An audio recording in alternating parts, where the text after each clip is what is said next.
السلام علیکم ورحمۃ اللہ وبرکاتہ۔ عزیز ساتھیوں، جن گناہوں کا صدور ہماری اور آپ کی زبان سے ہوتا ہے اور جن کے ذریعے ہم کھلم کھلا اللہ رب العزت کے ساتھ بے شرمی اور بے حیائی کا معاملہ کرتے ہیں، ان میں سے ایک گھنونا جرم یعنی جن جرائم کے ذریعے ہم اللہ تعالیٰ کو سخت ناراض کرتے ہیں اور عذاب کے مستحق بن جاتے ہیں، ان گھنونے جرائم میں سے ایک سخت ترین جرم، ایک سخت ترین گناہ غیبت کا گناہ ہے۔ اور یہ گناہ آج ہوٹلوں کی محفلوں سے لے کر کے ہماری دینی اور دنیاوی تمام مجالس کے اندر اس گناہ کا رواج بڑھتا جا رہا ہے۔ یہ گناہ عام ہوتا جا رہا ہے، وہ چاہے ہمارے گھر کا مسئلہ ہو یا اگر ہم دکان پر کھڑے ہیں تو دکان کا مسئلہ ہو، تو عموماً جب محفلوں کے اندر کسی بات کو جب دراز کرنا ہوتا ہے، زیادہ بات کرنی ہوتی ہے، تو عموماً غیبت ہی کا سہارا لیا جاتا ہے۔ لیکن افسوس اس بات پر ہے کہ ہم سب اللہ کے عذاب سے نہیں ڈرتے، موت سے نہیں ڈرتے، کہ یہ جو گناہ ہم سب کرتے ہیں اپنی زبان کے ذریعہ، آج ہم جس کی غیبت کر رہے ہیں اور جس کو ہم رسوا کر رہے ہیں، اس کا کس طرح سے عذاب ہم کو ہوگا، ہم اس سے نہیں ڈرتے، موت سے نہیں ڈر لگتا۔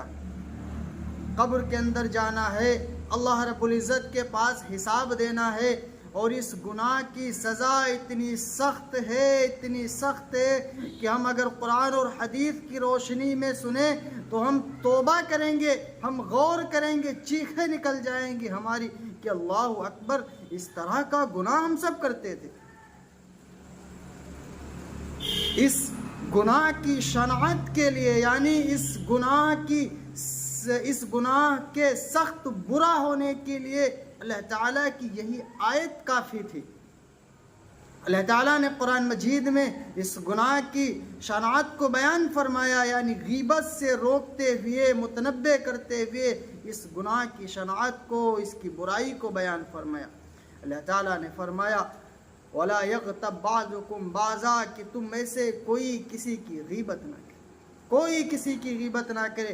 فرمایا أَيُحِبُّ أَحَدُكُمْ أَن يَأْكُلَ لَحْمَ أَخِيهِ مَيْتًا فَكَرِهْتُمُوهُ۔ اللہ تعالیٰ نے فرمایا کیا تم میں سے کوئی اس بات کو پسند کرتا ہے کہ اپنے مردار بھائی کا گوشت کھائے؟ فَكَرِهْتُمُوهُ، اللہ تعالیٰ فرماتے ہیں کہ تم اس سے گھن کرو گے۔ اللہ تعالیٰ نے یہ بات ارشاد فرمائی تاکہ ہم تک یہ بات پہنچے کہ جس طرح سے ہم سب مردار بھائی کے گوشت کھانے کو ناپسند کرتے ہیں، تو ہم غیبت کرنے کو کیسے پسند کر لیتے ہیں۔ اللہ تعالیٰ فرماتے ہیں کیا تم میں سے کوئی اس بات کو پسند کرتا ہے کہ مردار بھائی کا گوشت کھائے؟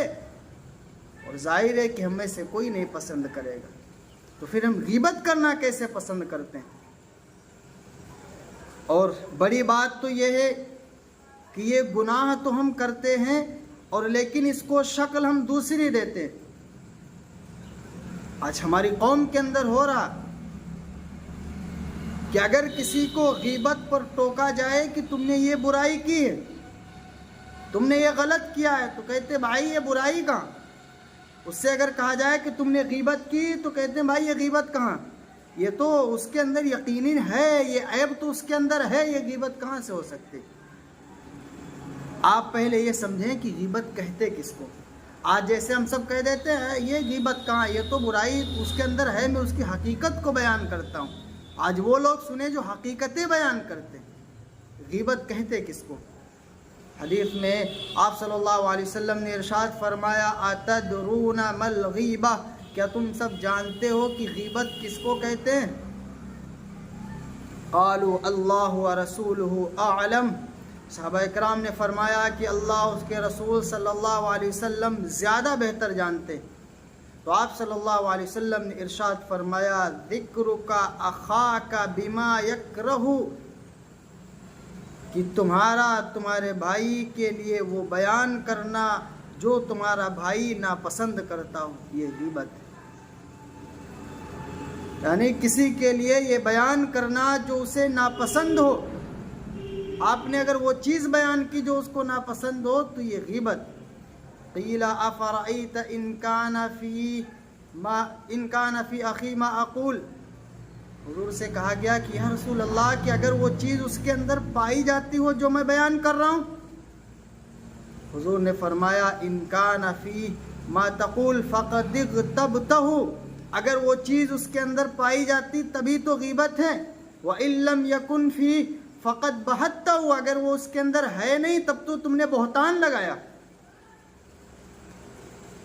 آج ہم کہتے ہیں کہ بھائی ہم تو حقیقت بیان کرتے ہیں۔ آپ صلی اللہ علیہ وسلم نے ارشاد فرمایا کہ تمہارا اپنے بھائی کے لیے وہ بیان کرنا جو اسے ناپسند ہے، وہ چیز بیان کرنا جو اسے ناپسند ہے، یہ غیبت ہے۔ صحابہ نے پوچھا یا رسول اللہ اگر وہ یقیناً اس کے اندر وہ چیز ہے، حضور نے فرمایا کہ اگر ہے تبھی تو غیبت ہے، اگر ہوتی نہیں تب اگر تم بیان کرتے تب تو تم نے بہتان لگایا اس پر، اور یہ بہتان اس سے بھی بڑا گناہ۔ اس لیے میرے عزیزو، اس گناہ سے ہمیں اور آپ کو بچنا ہے، اور اس گناہ سے بچنے کے بہانے میں ایک اور ہم تعویل کرتے ہیں کہ بھائی یہ غیبت کہاں سے ہو سکتی؟ غیبت تو اس کو کہتے ہیں کہ جو پیٹھ پیچھے بیان کی جائے، اور میں تو اس کی حقیقت کو بیان کرتا ہوں، میں نے اس کے منہ پر بات کہہ دی ہے، میں اس کے منہ پر بیان کر سکتا ہوں۔